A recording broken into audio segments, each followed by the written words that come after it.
Election అప్డేట్స్ను అందరికంటే ముందుగానే తెలుసుకోవాలంటే ఈరోజే ఆర్టీవీ లైవ్ యాప్ని మీ మొబైల్లో డౌన్లోడ్ చేసుకోండి. దేశవ్యాప్తంగా సార్వత్రిక ఎన్నికల నేపథ్యం అయితే నేటితో ముగిసిందని చెప్పొచ్చు.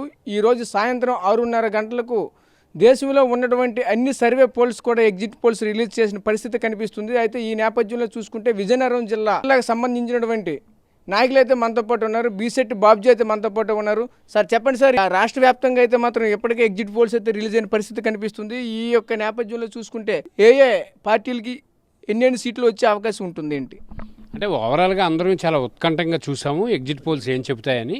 మరి ప్రజల అభిప్రాయానికి అనుగుణంగానే ఎక్కువ శాతం ఎగ్జిట్ పోల్స్ చెప్పాయి. ముఖ్యంగా పీపుల్స్ పల్స్ అనగానే ఒక రికగ్నేషన్ ఉన్నటువంటి సంస్థ, అలాగే కేకే కానీ లేకపోతే ఇంకా చాలా సంస్థలు జాతీయ స్థాయిలో సంస్థలు కానీ అన్నీ కూడా కూటమికి అనుకూలంగా చెప్పాయి. ప్రజల అభిప్రాయం కూడా కూటమికి అనుకూలంగానే ఉంది.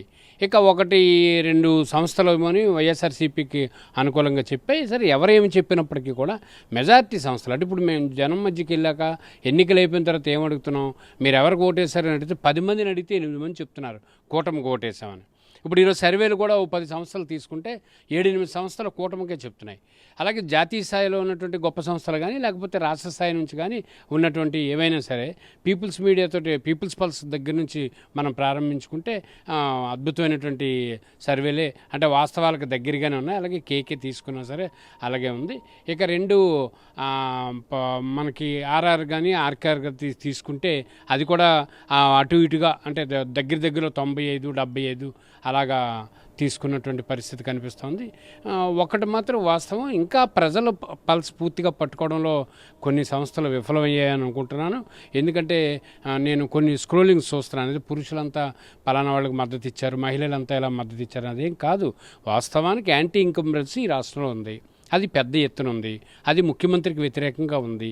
మేము మొదటి నుంచి చెప్తుంటాం, అన్ని ఛానల్లో కానీ అందరికీ చెప్తాను. ఆంధ్రప్రదేశ్ రాష్ట్రంలో 2 ఓట్లు ఉన్నాయి. ఒకటి జగన్మోహన్ రెడ్డికి అనుకూలం, జగన్మోహన్ రెడ్డికి వ్యతిరేకం. ఇక్కడ క్యాండిడేట్లు కానీ పార్టీలు కానీ చూడలేదు. జగన్మోహన్ రెడ్డి అనేవాడు మళ్ళా ముఖ్యమంత్రి కాకూడదు అనుకునేవాళ్ళు ఒక ఓటు, లేదు జగన్మోహన్ రెడ్డి మంచి చేశాడు మాకు పథకాలు వచ్చాయి అనుకునేవాళ్ళు ఒక ఓటు. మేమేమనుకుంటాం, లోక్సత్తా పార్టీ నుంచి మేము కూటమికి మద్దతు ఇచ్చిన తర్వాత నేను గ్రామీణ పట్టణ ప్రాంతాల్లో అనేక సదస్సులు నిర్వహించినప్పుడు నాకు కనిపించిన అనుభవం ఏంటంటే ప్రజలు డిసైడ్ అయి ఉన్నారు, మళ్ళా జగన్మోహన్ రెడ్డి ముఖ్యమంత్రి అయితే ల్యాండ్ టైటిలింగ్ యాక్ట్ వస్తే మా భూములు పోతాయని అనుకుంటున్నారు. జగన్మోహన్ రెడ్డి ముఖ్యమంత్రి అయితే ఇప్పటికే మా పిల్లలకు ఉపాధి లేదు కాబట్టి చాలా ప్రమాదం అన్న దగ్గర నిర్ణయించారు. జగన్మోహన్ రెడ్డి వచ్చిన తర్వాత మద్యం తాగేవాడు కూడా అనవసరమైన జబ్బులతో పడున్నాడు. అలాగే చీపు లిక్కర్ని జగన్మోహన్ రెడ్డి అమ్మిస్తున్నాడు. అలాగే డబ్బు కూడా జగన్మోహన్ రెడ్డి తీసుకుంటున్నాడు అనే ఆలోచన ప్రజల్లో ఉంది. ఇవన్నీ క్రోడీకరించి ఈ బయటికి చెప్పేవి కాదు. ఇవన్నీ పబ్లిక్లో ప్రశాంతమైన వాతావరణంలో ఒకసారి చర్చ చేస్తే తెలిసేవి. రాష్ట్రంలో అయితే డెఫినెట్గా 100% కూటమి వచ్చే అవకాశం ఉంది. ఇప్పుడు ఉన్నటువంటి మొట్టమొదటి తీసుకుంటే మన ఆర్టీవీ వాళ్ళే తీసుకుంటే మొట్టమొదటి అందరికన్నా ఇచ్చినటువంటి సర్వే ఆర్టీవీ వాళ్ళే ఇచ్చారు. కూటమికే ఎక్కువ అవకాశం ఉంది, 113-130 వరకు వచ్చేస్తాయని చెప్పని.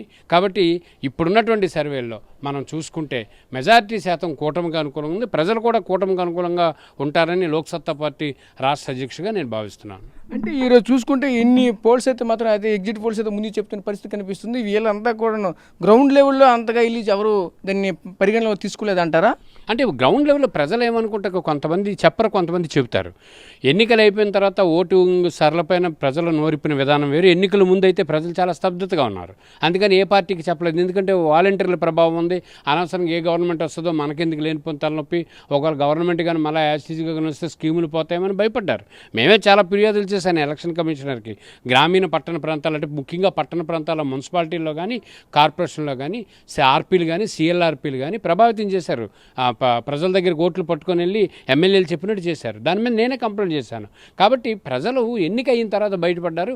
ఎన్నికయిన తర్వాత బయటపడే క్రమంలో ఈ అంశాలన్నీ బయటకు వచ్చి ముఖ్యమంత్రి ఈ రాష్ట్రానికి ప్రమాదం తీసుకొచ్చి పెట్టాడు, ఆయనకేమైనా ఎంతమంది పార్లమెంట్ సభ్యులు ఇచ్చాము, రాష్ట్ర విభజన జరిగిన తర్వాత హామీలన్నీ పూర్తిగా తొంగలో తొక్కబడ్డాయి, మరోపక్క అమరావతికి అన్యాయం జరిగింది, అలాగే విశాఖపట్నంలో దోపిడీ జరిగింది, రుషికొండకి బోడిగుండు కొట్టించాడు, అలాగే గిరిజనుల పరిస్థితి బాగోలేదు, మత్స్యకారుల పరిస్థితి బాగోలేదు, సామాన్యుల పరిస్థితి బాగోలేదు. పథకాలు అయితే డీబీటీ కింద అందొచ్చు అందరికీ, అవినీతి లేకుండా పథకాలు అందించవచ్చు. కానీ పథకాలు ఇంపార్టెంట్ కాదు, సంక్షేమం పేరుతో రాష్ట్రం సంక్షోభంలో కూరుకుపోయిందని ప్రజలు గ్రహించారు.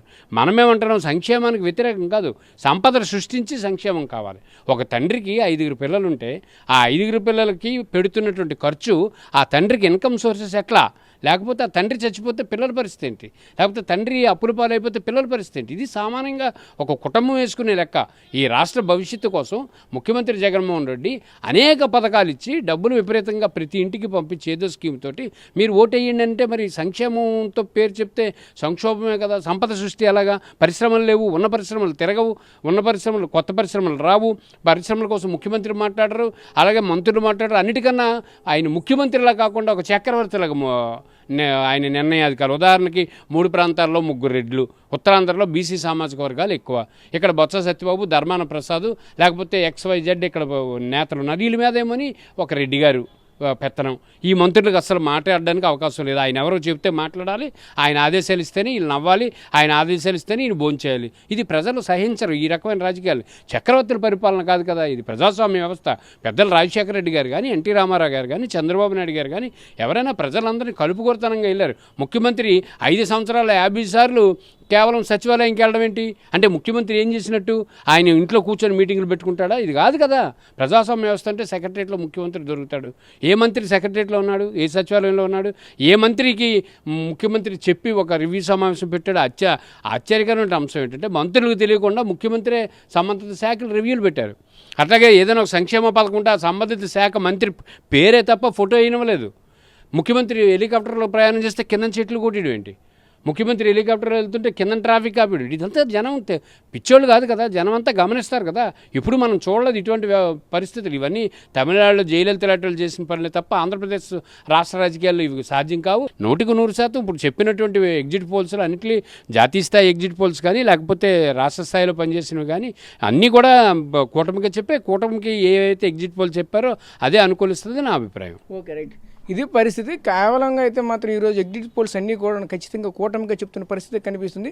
కూటమే ఖచ్చితంగా అధికారంలోకి వస్తున్న పరిస్థితి ఉందండి. మనతో పాటు బీసెట్ బాబుజీ చెప్తున్న పరిస్థితి కనిపిస్తుంది. కెమెరా పర్సన్ నాయుడుతో రాజేష్, RTV విజయనగరం నుంచి. మరిన్ని వీడియోస్ కోసం ఛానల్ ని సబ్స్క్రైబ్ చేయండి, లేటెస్ట్ అప్డేట్స్ కోసం వాట్సాప్ ఛానల్ ని ఫాలో చేయండి అండ్ లింక్ డిస్క్రిప్షన్ లో ఉంది.